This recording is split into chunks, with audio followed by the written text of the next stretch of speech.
Allow me to beg your indulgence for one moment. This is the artist formerly known as Damian Sandow, now known as Aaron Stevens, and you're listening to the Talk and Roll Express with Lewis, Thomas, Oliver, and Cameron, covering everything from murder mysteries to union stabs and always getting the job done straight from the enclosed pool area.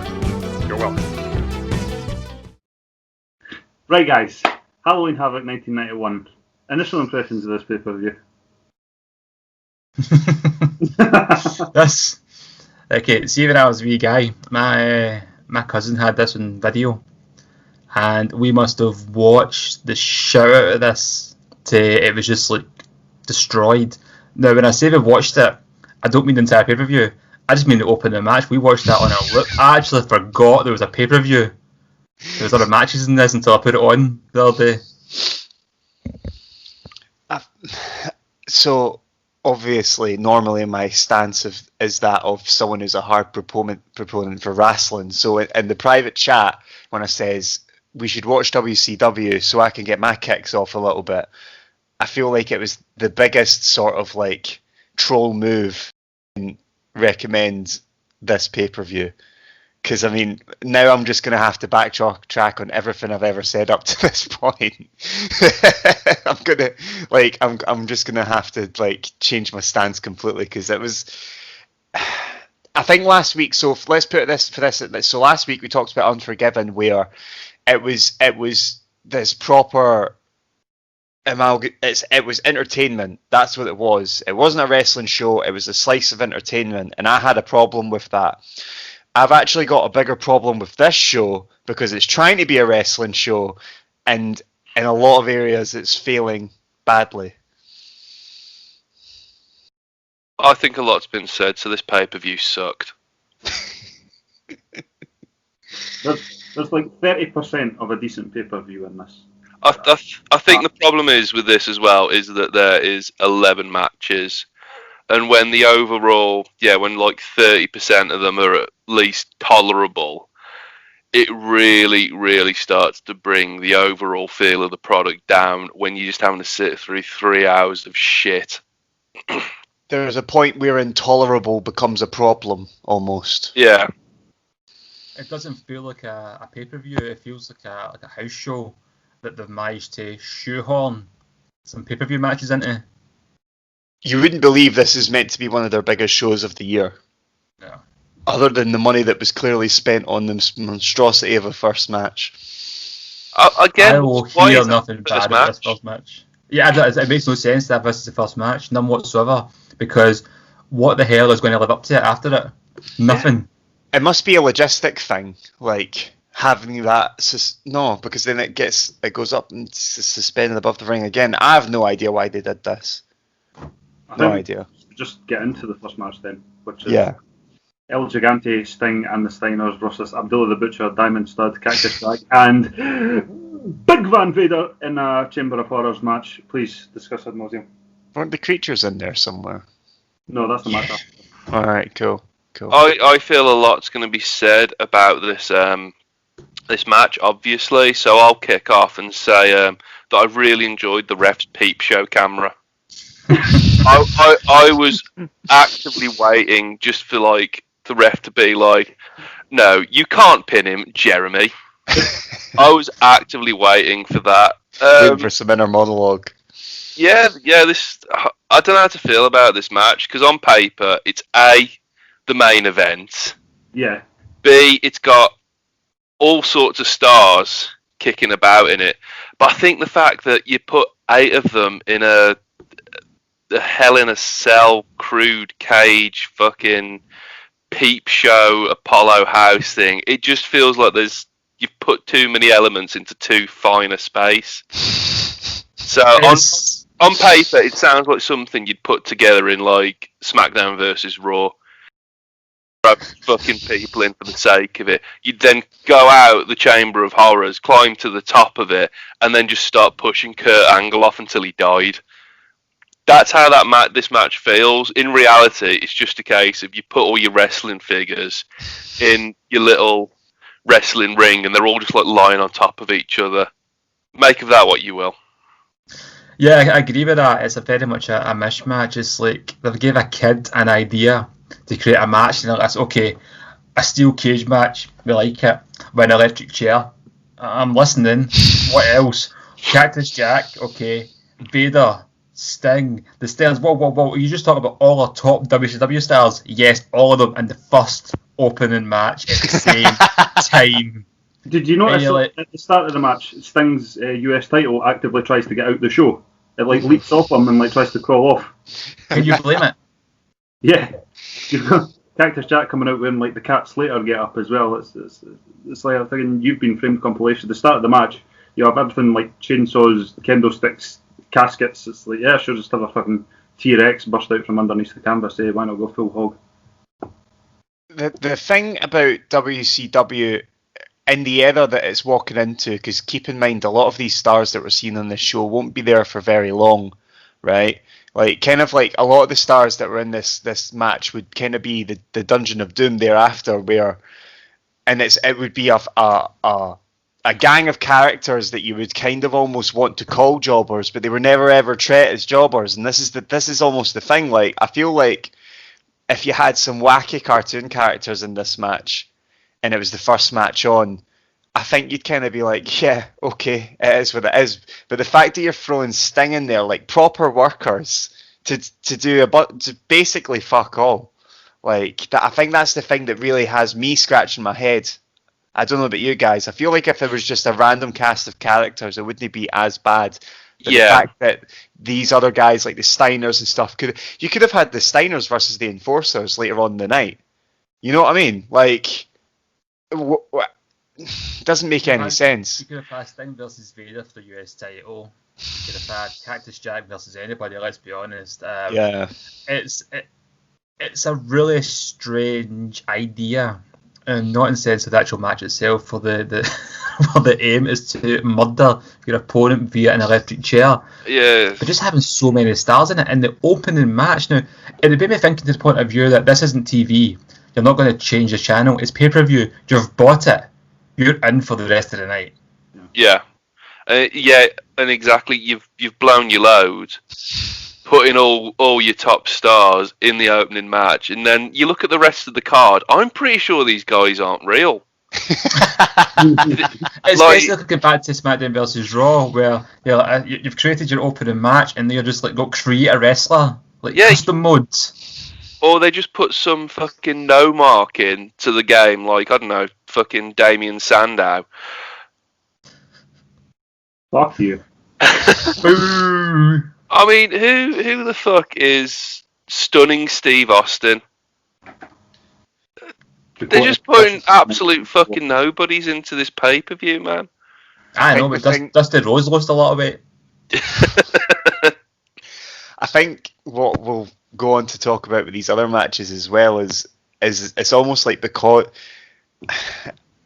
I don't know who was booking at this point, if it was Dusty or not, but I mean, it's almost as if someone went, see, when you get to the second match, you really want your audience to feel like they're staring down the barrel of a gun. Because after all, what's more exciting than staring down the barrel of a loaded gun? Like, man. If that's the metaphor, I want them to pull the fucking trigger after that first match. We would be remiss if we didn't mention the fact that there was clearly no teamwork going on. There was no planning going on. It just felt like there was two spots that they planned on, and to Foley's credit, they almost seemed like they were his idea. Well, he was involved in climbing up, and clearly he was supposed to climb up and then sort of like timing wise, Abdullah the Butcher was supposed to be in the chair, and then Mick quickly climbs up thinking he's got someone else and then pulls it. But then instead you just end up with this complete botched finish where it looks like Mick's just double-crossed Abdullah.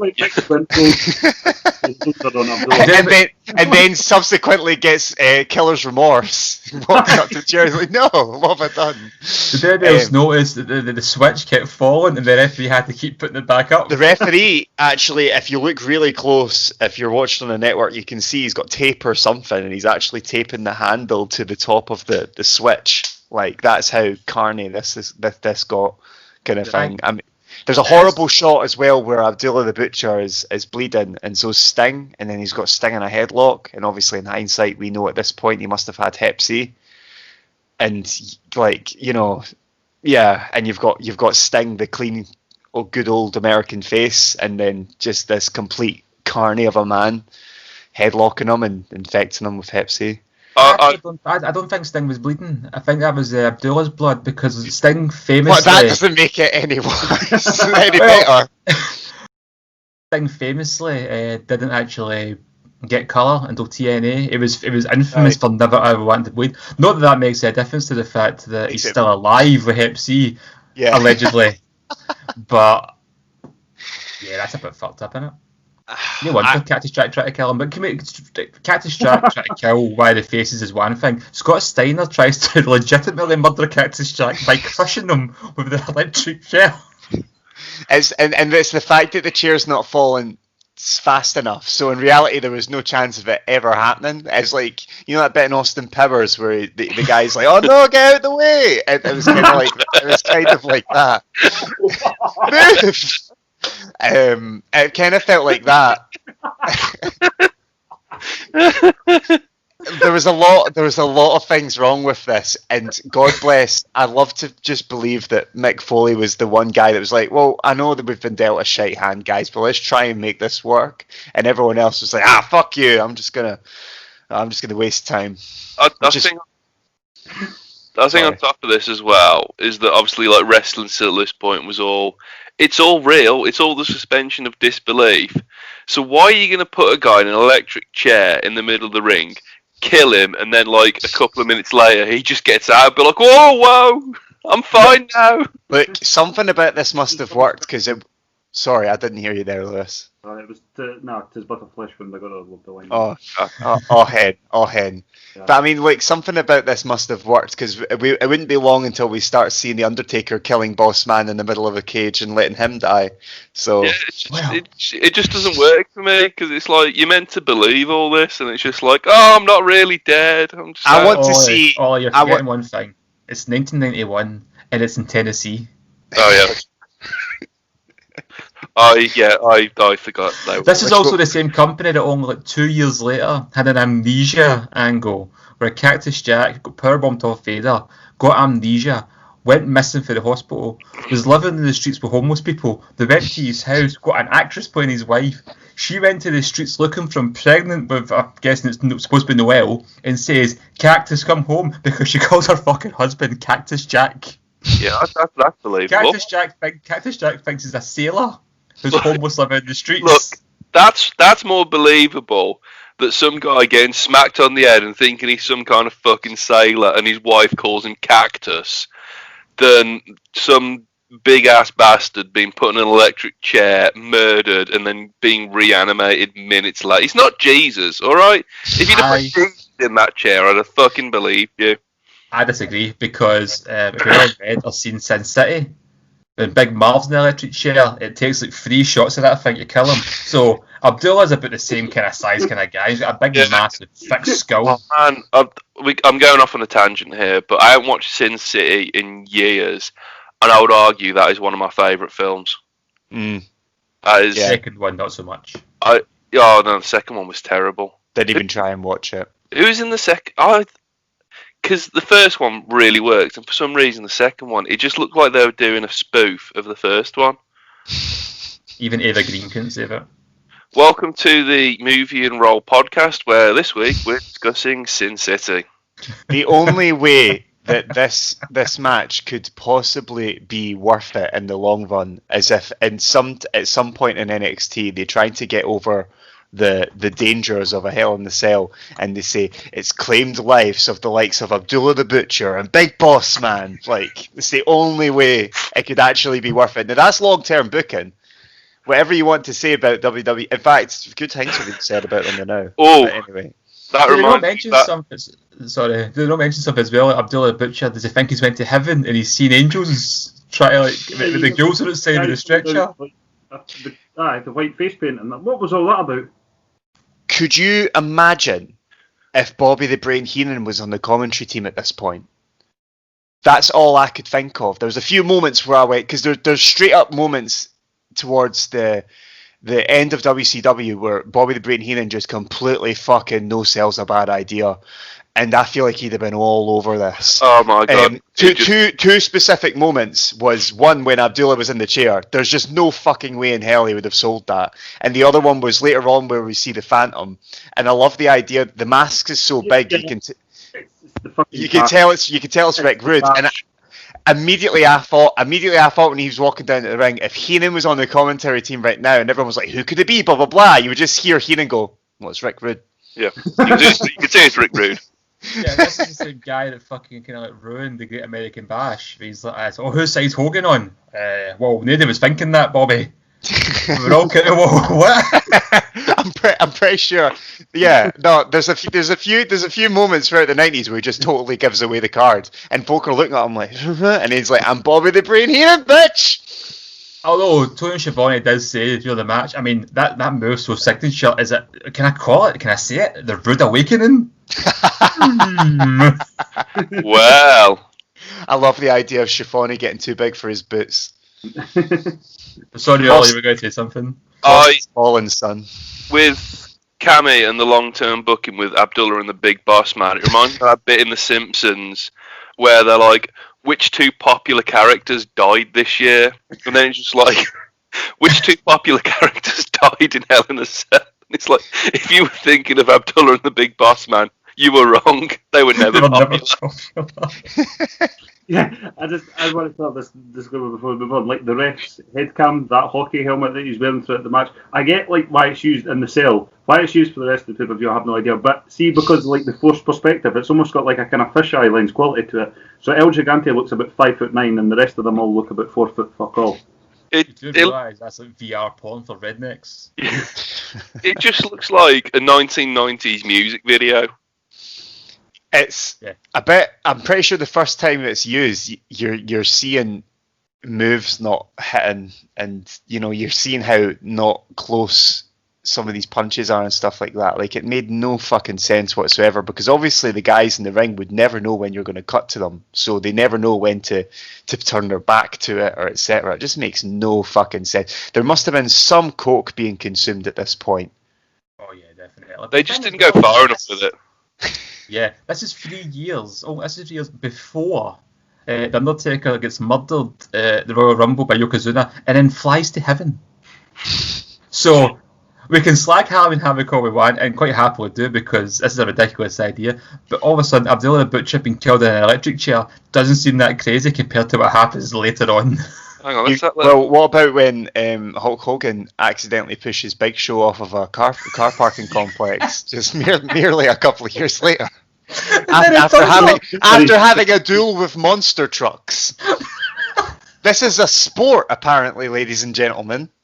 He then pops up back in the night, and they don't mention the fact that why has he not even got a scratch on him? I love that Ollie's face is like really pan right now, where I'm assuming he's googling all this to say what the fuck are they talking about? I'm just trying to find out when like Quaaludes stopped being popular, and when like that real like 80s grade cocaine like just started weakening. I'm trying to like find where the jumping off point for wrestling was. I think it must have been 97-98. Yeah. There is backstage footage from Great American Bash 1988 where you can tell those guys were high as a kite. Yeah, like Andy Cam. It's that proper like Victorian era cocaine where they just like do like a little bump of it and be like, let's invade India. Let's be honest though, 88, 89, it was the beautiful era wherein the performers, the wrestlers, were clearly the ones that were coked up, and then there must have been just like a butterfly effect moment where one writer just happened to be walking past the dressing room and just go, oh, what's this? Okay, here's what we do. Like that's the thing, because for me, 88, 89, both Fed and whatever the heck's going on in TNT land, you can't take a step wrong, almost. We are never going to review any of those shows because, in reality, they're too sensible. Like, but then, just fast forward a mere year or two later, and my God, what are we looking at here? I would like to see the cruiserweight division on medical grade cocaine. I really think like Rey Mysterio versus Eddie Guerrero, and the two of them are just coked out their fucking brains. I feel like we saw that with the light heavyweights in the Fed when we were doing the In Your Houses. Yeah. I mean, good cruiserweights. Oh, right. Okay. I thought you were going to say good cocaine now. Not ones that can't touch their toes or scratch their shoulder blades. Yeah. Good cruiserweights, good cocaine. That's all you need. Let's hope Ollie never goes on to promote any wrestling shows. And do you know the thing as well? This isn't even the worst cage match WCW has done. No. Not by a long shot. Shall we even bother with Big Josh and PNUs versus Creature 1 and Creature 2? Apart from the fact...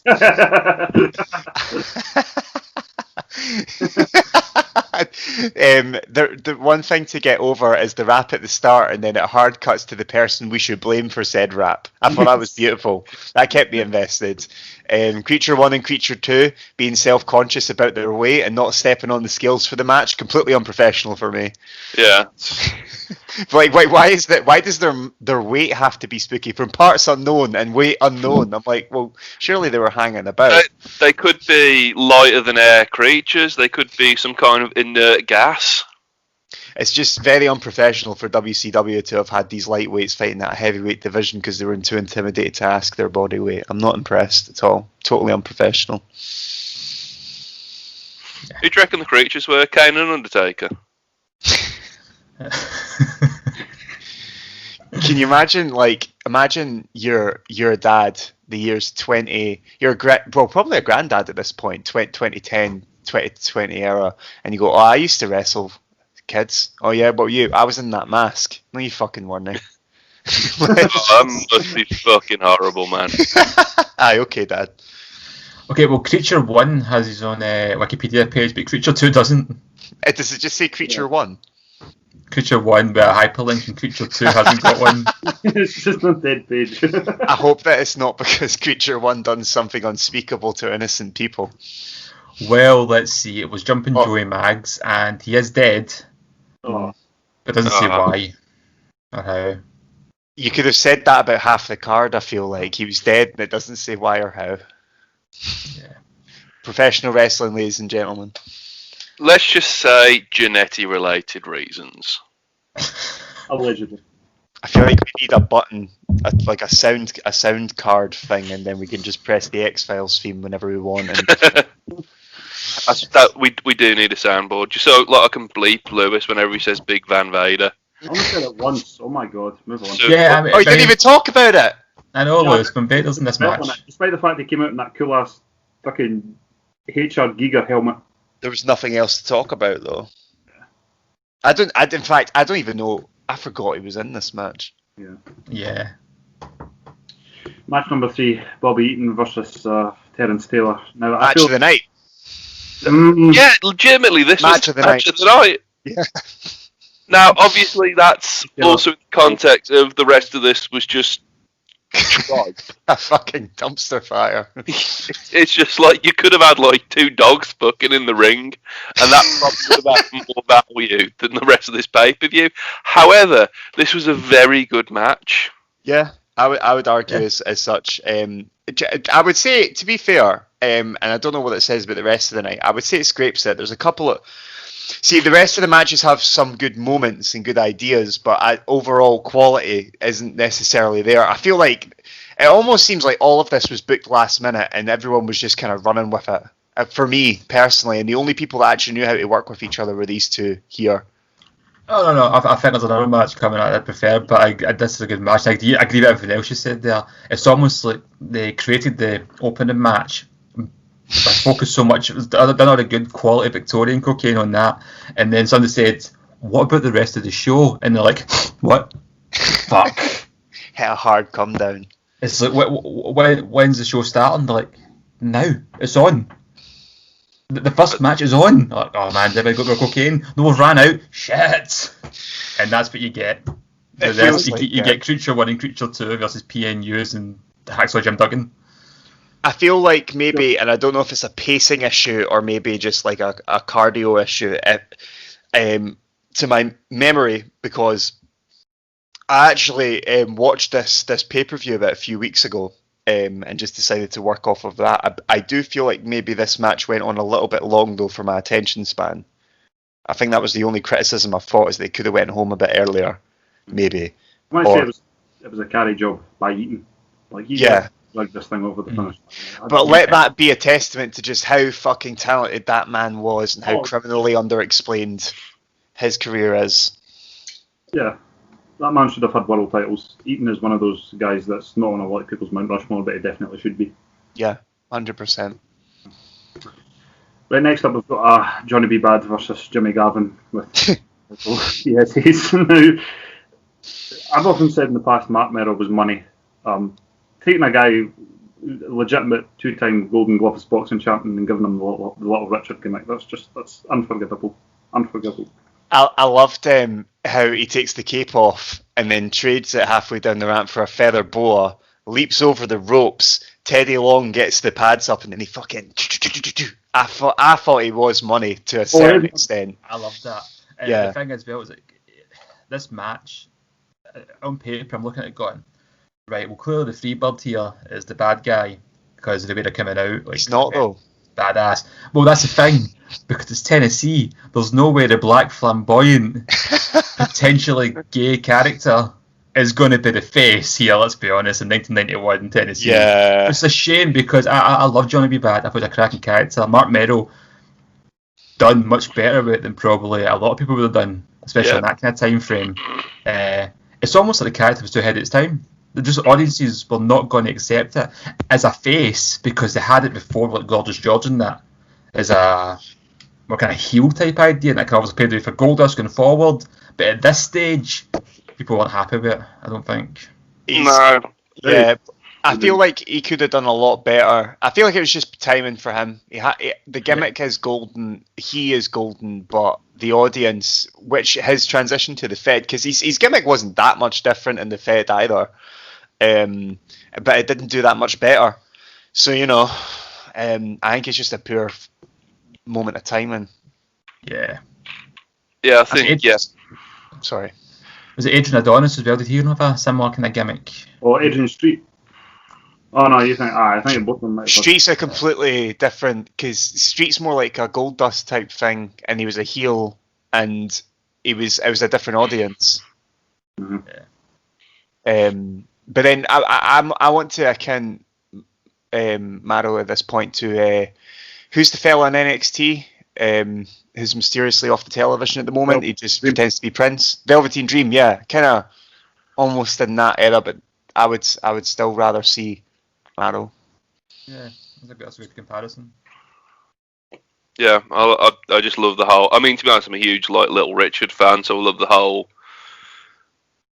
fact that they've just been like, let's do Little Richard as a gimmick. Yeah. I don't know why that was more geezer than it should have been. I think I just love anything with Teddy Long trying to be hard as a manager. That man is not hard. No, he isn't. And he flip-flopped around different teams and people at this point. Like, he just didn't fit. Like, he was too much of he had too much character to be a referee. Yeah. And then when they thrown him over to like kind of management, they just didn't know what to do with him. And to be fair, I don't know what he should be doing either. I think as well, just going off on a tangent here, because we got fuck all else to talk about in this house. Yeah. In terms of like a manager and valet, where does Teddy Long rank for you? He will forever be a GM to me. Yeah. He will always be, the one-on-one tonight with the Undertaker guy to me. Like that's I don't know if it's become a meme or I genuinely enjoyed him as SmackDown GM. I think he's a meme. He's a one-trick pony. Tonight you're gonna go with this guy in a tag team match. Player doesn't work for me every single fucking weekend as a testament as to why. Yeah. Last week when we're talking Unforgiven 2006, I didn't watch SmackDowns because it was, mind you, that might not be his fault necessarily because he obviously this isn't kayfabe. He didn't book the matches, but I don't know. It was just a monotonous tone in the end, and even when it comes again, too much character to be a referee, but not enough to actually be an on-screen talent. He's in that awkward middle place for me, other than the fact that he looks kind of funny next to a wrestler. you think he's on? Doesn't matter. Anyway, moving on to Steve Austin versus Dustin Runnels for the TV Championship. This is my match of the night. I got to go for this. Okay, yeah. That's fine. I don't know if it's because it's a 21-year-old versus a 25-year-old, and everyone in the card just seems a lot older than they actually are. But yeah, this was like two young workhorses going out there and just. Steve Austin and Dustin, they strike me as guys that are actually very good friends outside of the ring. They had fantastic chemistry. And so yeah, this worked for me. And again, like you said, I'm just completely repeating what you said. But yeah, again, two young guys at the start of their careers as well. You're just bound to have a lightning match. For me as well, it's remember what this match when I was younger, and as fucking ridiculous as the opening match was, this match seemed legit. Like when Austin's got him outside and he's punched him in the head and then he's bleeding, and the commentators do really well to go, oh, I must have cut him above the eyebrow, where there's a lot of kind of thin layer of skin there. It happens quite a lot in boxing. They've done really well to explain how this could be a legitimate injury, and I just feel that added a real sense of realism to that match. But for me, this is a time limited match, right? So the punches and the kicks, they don't make... So as a wrestling fan, you are conditioned to feel that a punch isn't going to end a match. So for me, even if I was to look at this from a kayfabe point of view, he's just wasting time. If they wanted to book it as a grudge match, they should have just booked it as a grudge match. You know, that should have been the 2 out of 3 falls match of the night, kind of thing, not the... Yeah, I suppose when you're the champion, you can afford to waste time, especially as a heel. Because you're going to keep the title at the end of that no time limit. Fair play. I feel like everyone keeps forgetting just how good Steve was, like pre-neck injury Steve Austin. I mean, he was a real technician. The finish doesn't make a whole lot of sense though, because the way that they're going to do it is Dustin gets screwed at the title by 1 second, you know, and that's how he's going to be, and then have the big return match at Starrcade or whatever. But Austin kicks out before the last during the 3-2-1. That was just a timing thing. Yeah, so they had. Didn't really bother me too much because I could see what they were going for. Aye, but it ended. Didn't really. Oh, someone was fired for that blunder. I think it's one of those. Despite the fact the highs he reached as a wrestler, I would like to say what Steve Austin could have done without that neck injury. Oh. I mean, breaking his neck was just the ultimate heel move.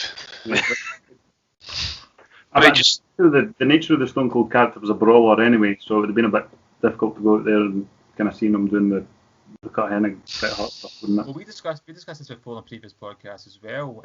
Would Austin have been as big as he was if it wasn't for neck injury? I'm not saying he wasn't big before. Oh yeah, I remember this. But his stuff with McMahon all came about because he couldn't wrestle. Mm.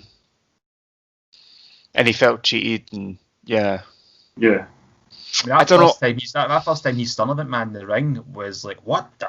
That was crazy. The crowd were like nuclear for that. You just never seen anything like that before. You saw like Bret Hart pushing Vince down, we kind of scuffles and that, but this was something like laying the hands on the boss properly for the first time.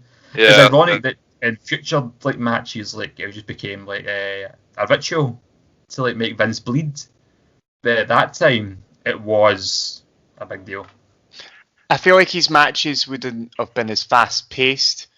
They might, because I'm pretty sure, like, if we go back to one of the In Your Houses we watched with The Rock, he came out in a truck, he punched and kicked everyone, and it was over within 10 minutes, 8 minutes even.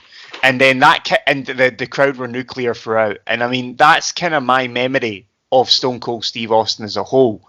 And it's subsequently and the reason he's like that is because of the neck injury, I guess. So I think that's an interesting point. I still would have liked to have seen him in some more technical matches, but I think we maybe were better off long term, and him. Mm.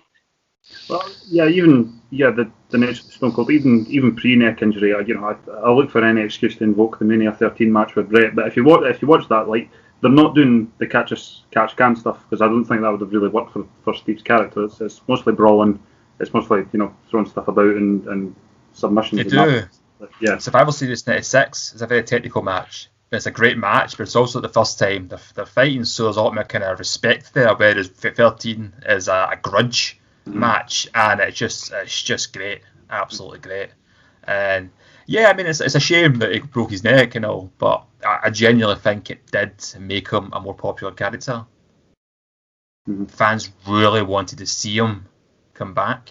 And he wasn't even out for that long, which is crazy. In the context of paralysing injuries, he wasn't out long enough. Let's put it that way. Yeah. Like like in no way should he have came back that early. It was Survivor Series.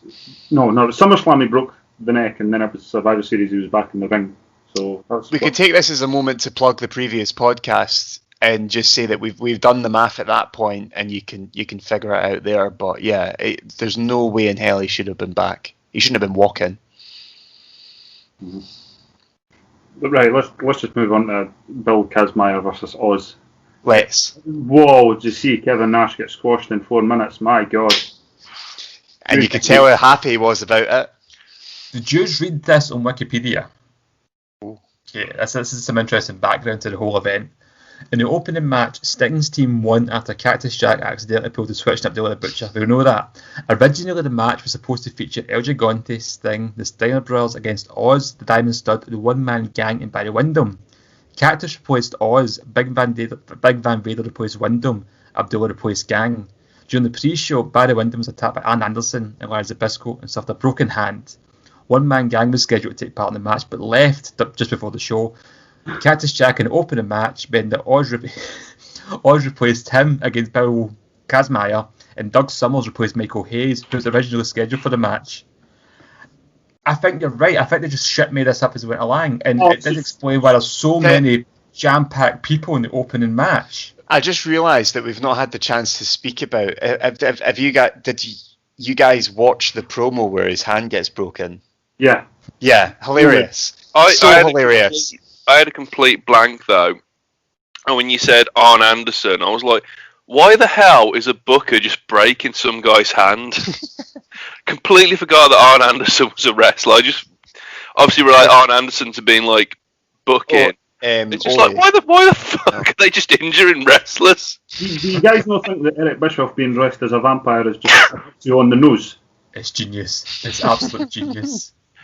It is some A-grade foreshadowing. If you're watching the promo where he gets his hand broken and it's just car. Yeah.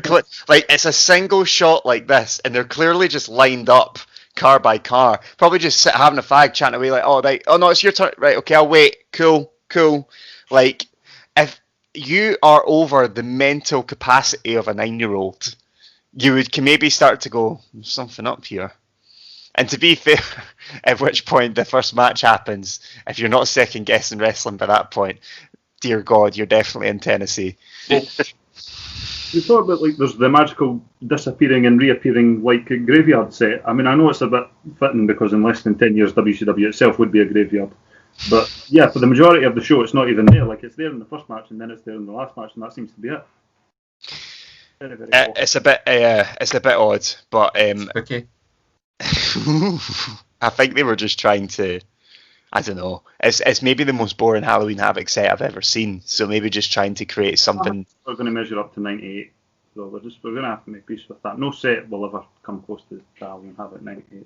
Oh, no. You never talked about Austin versus Rhodes, right? So it ends in a time limit draw, right? So presumably they have time parameters, but you can fucking green mile somebody in the opening match and just get away with that. But nowadays it's like it's got to go X amount of minutes. Ridiculous. Yeah, so anyway, I think we've covered Bill Kazmaier versus Oz pretty extensively. No, come on, man. I think this is pretty interesting. You know, Oz doesn't come out with his mask. He's getting beaten by a world's strongest man. You know, I don't know. I just want to meditate on this for the fact that, hell, he might hear this one day. You never know, and at which point he'll hate me just as much as I hate him. God damn you, Kevin Nash. So what year was this? 1991? Yes. Yeah, so, yeah, he's none of this Mark Henry bullshit. He was literally like the world's strongest man at some points. Wasn't Mark Henry also the world's strongest man? He wasn't.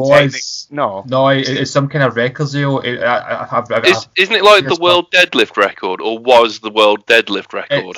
It has so many different kind of certain records that if you add them all up, they'll just beat them, and it culminates It's not necessarily like he's got a gold medal for like a record for a event. It's all these different kind of events. He's not won the popular Channel 5 series World's Strongest Man. Let's put it that way. And in my eyes, he is illegitimate.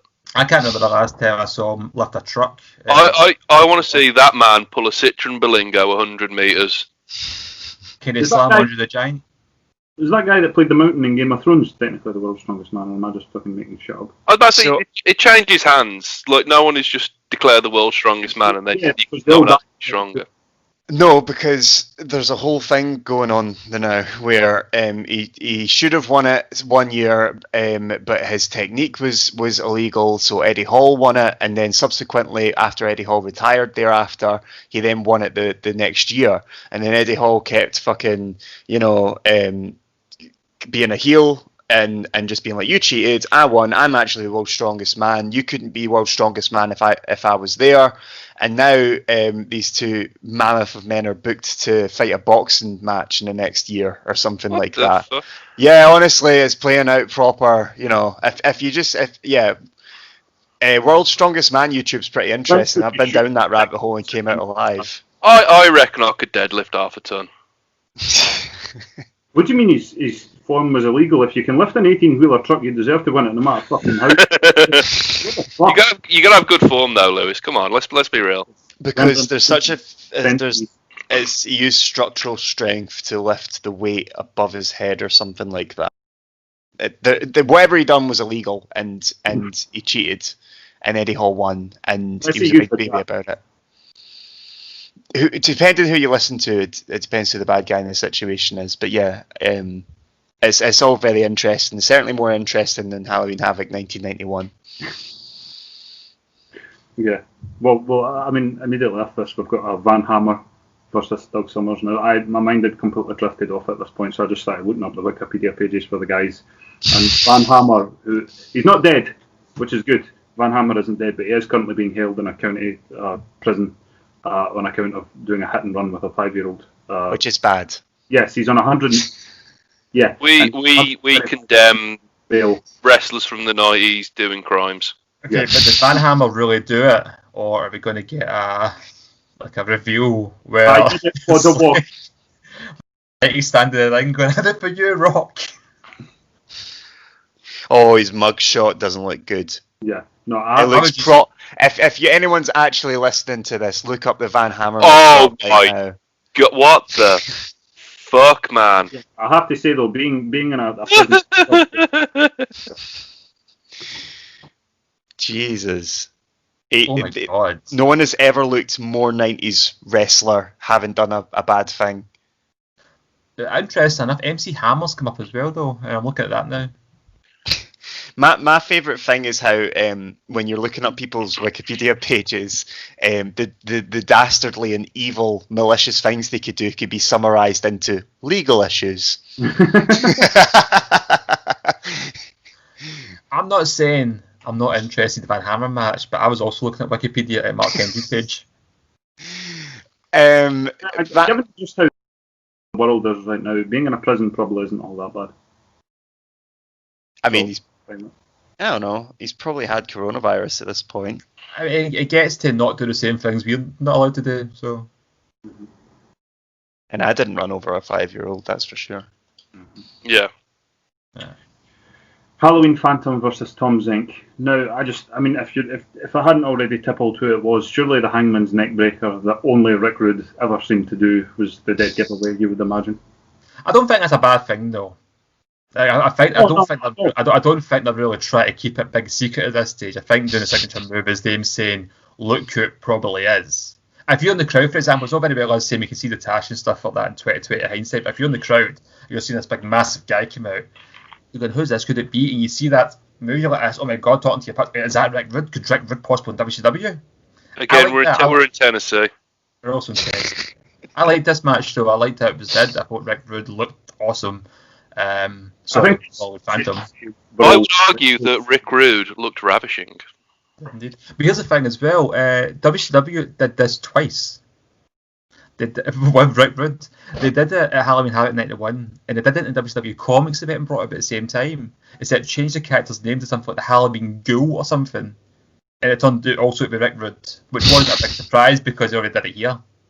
They're only just a few months removed from, what was it? Not the Black Cobra. Who's Ric Flair again? Black Scorpion.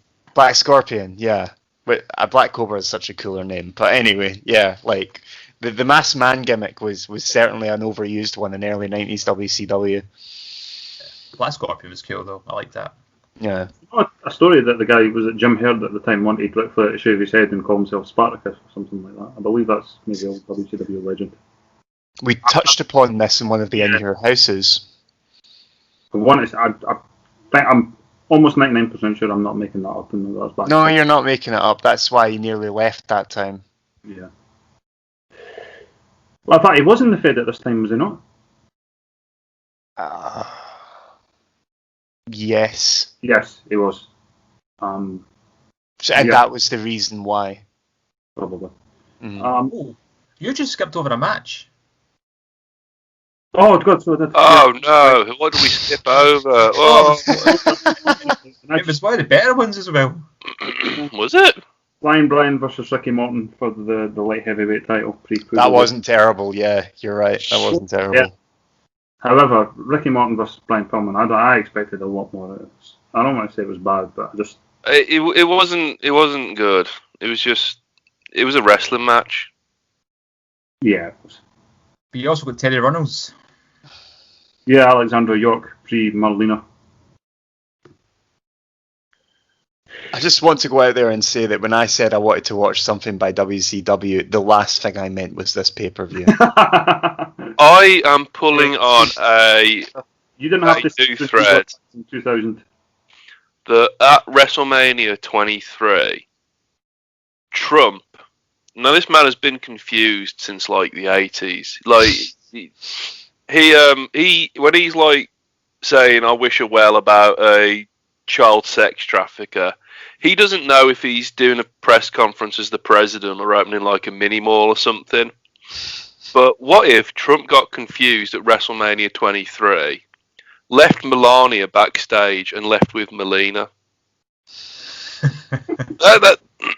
What would history look like if Trump had left with Melina and Melania had ended up being Johnny Nitro's valet? Do you mean left in the same way Brian Pillman left with her in Ground Zero? No. From the weekend, just so people are... There's more context surrounding the timeline of this podcast.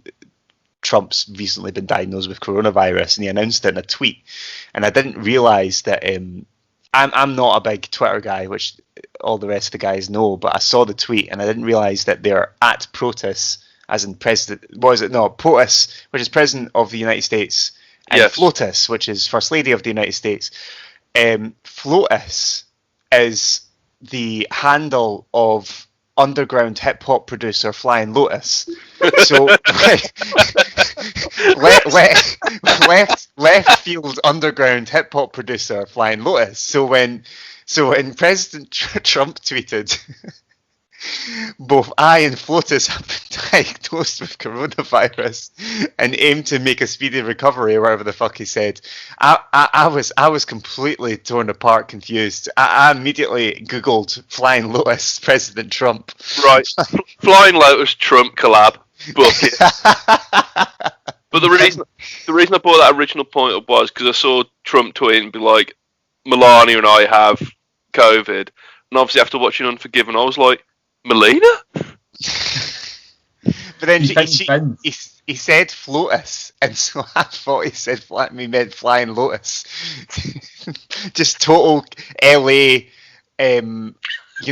left field, left political hip hop artist. And I was like, whoa, slow down, sir. It's an odd couple angle. You've got some big ass fucking fascist, and then the left-wing hip-hop producer. Opposites attract, man. The weed-smoking, art house film directing. I'm pretty sure they could find a lot of common ground.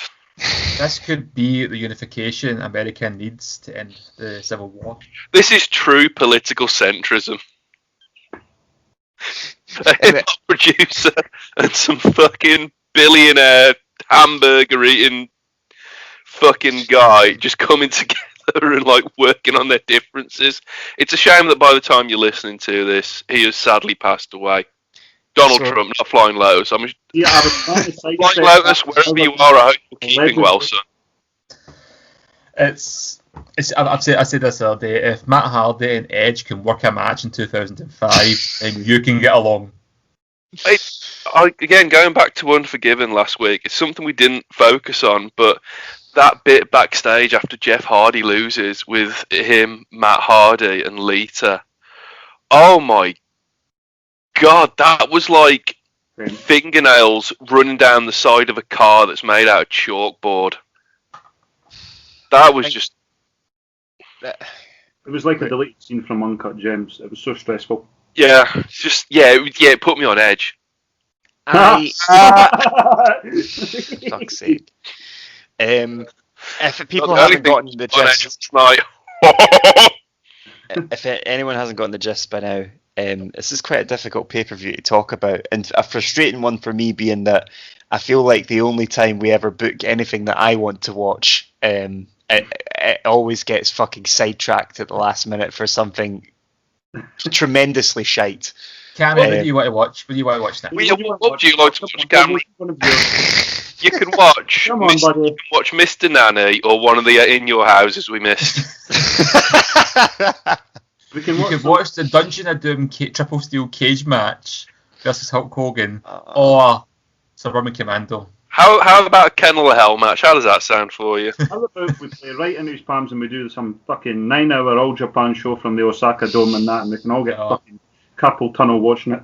I think Kurt Angle's run to the Olympic gold medal. That's wrestling. Warrior versus Hogan, Halloween Havoc 98. It's October. They need to keep the team going. I feel attacked. I think, to be honest, instead of like Halloween Havoc, we should just watch pay-per-views that are genuinely fucking terrifying to watch. It's the month of October is a spooky one, and for that I understand the thematic thing, but at first that didn't actually dawn on me until literally 20 minutes before this podcast started. So the entire time leading up to this, I just thought if it was a spiteful act. Like, we just need to watch like the Extreme Elimination Chamber from December to Dismember. Jesus. Oh, you want to watch some wrestling, Cammy? Well, here's Halloween Havoc 1991. That's what it felt like. It felt like a personal slight, because literally I messaged going, look, let's just try some WCW. Immediate reply, Halloween Havoc 1991. And well, I wanted to send you Bud Rising, but they did it. Yeah, count your blessings, Cameron, that you did not have to sit through New Blood Rising. This is actually a pleasant childhood memory compared to New Blood Rising. This is WrestleMania 17. Blood Rising. This is an Iron Man match with Shawn and Brett compared. When I mentioned that I'd watched this weeks before, let me paint the context for you. I've spoke about this in private to the guys. I train martial arts, and in a martial arts gym, there's always one stereotype you don't want to run into. It's the small, muscular guy, possibly ex-military, bald, big beard, loads of tattoos, missing teeth. I can tell you right now this man exists, and he's in my class. And he has recently been able to tolerate me to the point wherein we were training before we went down to lockdown. And my coach is also a big wrestling fan, but he loves the carniness. He loves pointing at it and laughing at it. So me, my coach, and this guy, we do the training, and then we're having dinner, and he says, and then my coach says, have you seen Halloween Havoc 1991? And me thinking, oh great, this must be some wrestling, was dreadfully disappointed. And not only that, I had to watch it with the scariest man in the world, who now knows that I like fake fighting. And not only that, his one example of fake fighting is Halloween Havoc 1991. So what little respect I had earned up to that point, I have now got to live down for the next fucking 12 months on account of this fucking pay-per-view. And the fact that you guys just brought it back, everything just came flooding back. Everything. Would you like to talk about the Enforcers versus the Patriots, Cammy? Arn Anderson is a treasure. Yes. And for him to be treated in such a way is despicable. The fact that, see, to be fair, if you're to actually look back in the history of WCW, NWA, I'm pretty sure by this point, Arn Anderson and one of the Horsemen has fought the Steiners a billion fucking times now. So I can understand why they didn't, like, we look at this night and go, why weren't the Steiners fighting the Enforcers? The answer is it had been done by a million times by this point, but still it would have been better than what we got here. Like, is anyone person confused as well that there was 2 tag team titles? I don't understand that. I don't really get what's going on there. But only from the context of it and what was being said, it seemed like Arn Anderson and the other fella's belt were the only ones that were on the line. Yeah, it was like you had like you've got your World Heavyweight Championship, and then you've got the US title, WWE World title, and then Intercontinental title. Here you had the World Tag Team Champion belts and the United States Tag Team Champion. The only thing I can assume is that most of WCW's card up to this point were held up on the back of stables. So some point it must have got so convoluted, and he wanted so many people to go over that they must have invented another couple of belts. Did they have an A and a B show at this point? Or was No. WCW Saturday. I'm about to say it's one of those because I think 2 tag belts would work over 2 shows, and they can be interchangeable and united. But yeah, two sets of tag belts. I said 2 tag belts. Of course, there's 2 fucking tag belts. It's the tag team. There's 2 of them. two sets of tag belts over Try one. and say that drunk. Two sets of tag belts over 2 shows. I can't say I'm just whacked out on Victorian Coke and want to put The Undertaker and Kane inside like a little box and make them fight it out. We would be remiss if we didn't move on to just speak about the reason why this event is actually remembered in the history books. So I suppose we should just move on to that instead of me wallowing in whatever state of sadness I'm in at this point. The main event I'm referring to, Lewis? Yes, the main event, which is Lex Luger with Harley Race versus Ron Simmons with Dusty Rhodes. Can we just talk about, and I don't really want to, but I'm going to get it out the way before someone thinks I'm avoiding it, Harley Race's body language, seeing as that he knows the finish. It looks like you guys haven't noticed this, but I'm just telling you to go back, especially after the first fall, just look at Harley Race's body language, and I feel personally it might be somewhat telling. Yeah. Which disappoints me to all hell, to be honest, because I'm a massive fucking mark for Harley Race. But, context, context is everything. What can we sell about it? I don't know. They booked Simmons to go over. In terms of Ron Simmons' angles, I enjoyed it a lot more when there'd be some sort of comedy altercation and Ron Simmons would just walk in and shout "damn." I know, but then that's a generational thing, because for context for this, Ron Simmons had been kicking ass for a few years now and was somewhat of a badass, basically. I knew you were going to bust some fat nuts when they showed the pre-promo video and it was him running up and down the stairs at the college. I thought, Cameron's going to fucking Cameron's going to cream himself watching this. He loves this fucking NCAA.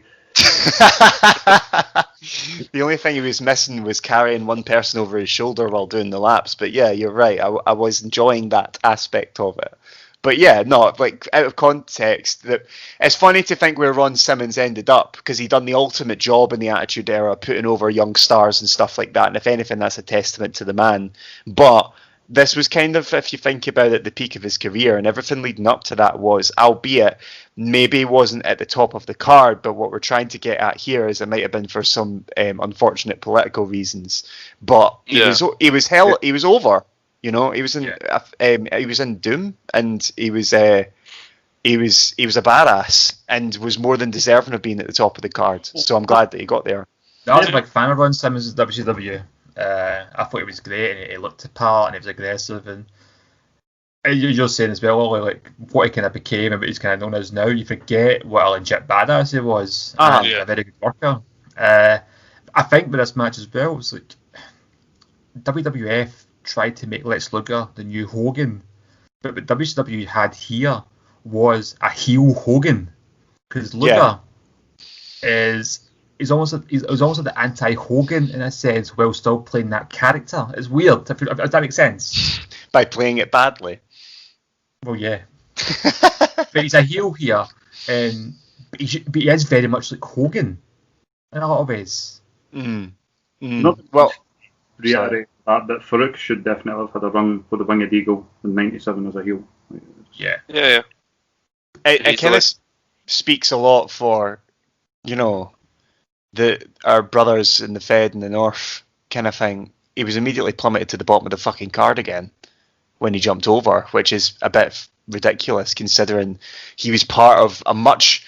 Like, you need to remember the lineage of the World Heavyweight title at this point in the context of WCW. It was starting to go to pot because they were starting to do their own thing, but at this point, like, it was still considered as part of that lineage, that classic NWA world, the real World Heavyweight champion kind of thing. The video that got shared on Twitter recently of that episode of WCW when he power slammed and got the 3 count and won the belt, and you could see there wasn't a single part arse in the building. They were completely up for it. That's just, well, again, maybe Vince not wanting to maybe get the guy from Atlanta at the top of his card. I don't know what it was.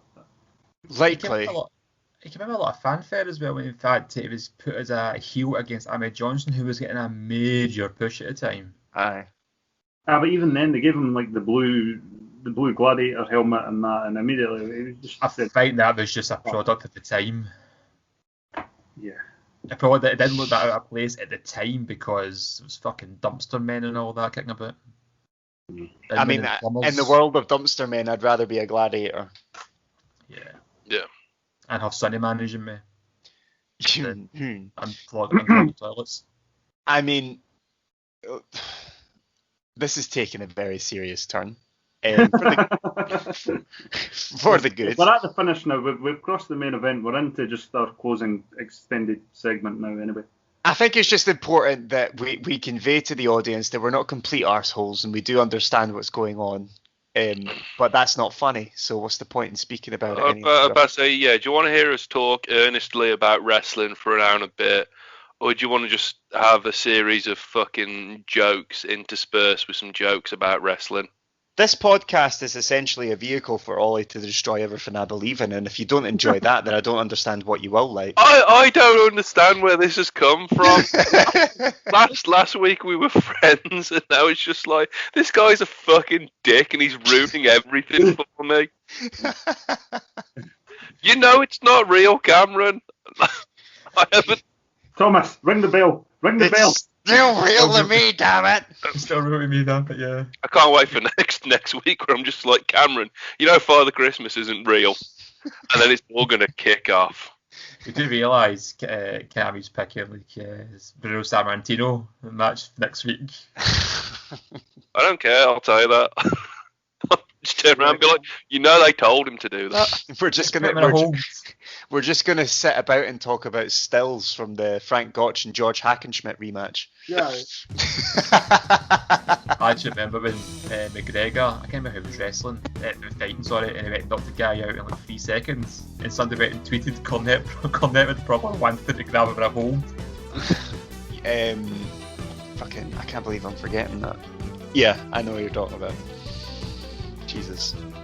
So Cam, what do you want to watch next week? You're putting me on the spot a bit, but I don't know, because I understand the quality and getting all of us pissed off. Yeah, I know. I feel I understand the point of pissing us all off and making us laugh at something silly, but I feel like we've went too far in the other fucking direction. I feel like our souls need cleansed. I'll find something beautiful and boring for us to watch, and we'll see what happens. I thought it won't be something on the network, it'll be something he's got to take. I'll make copies for you guys and send them out properly. We're all going to go around his and just sit there watching like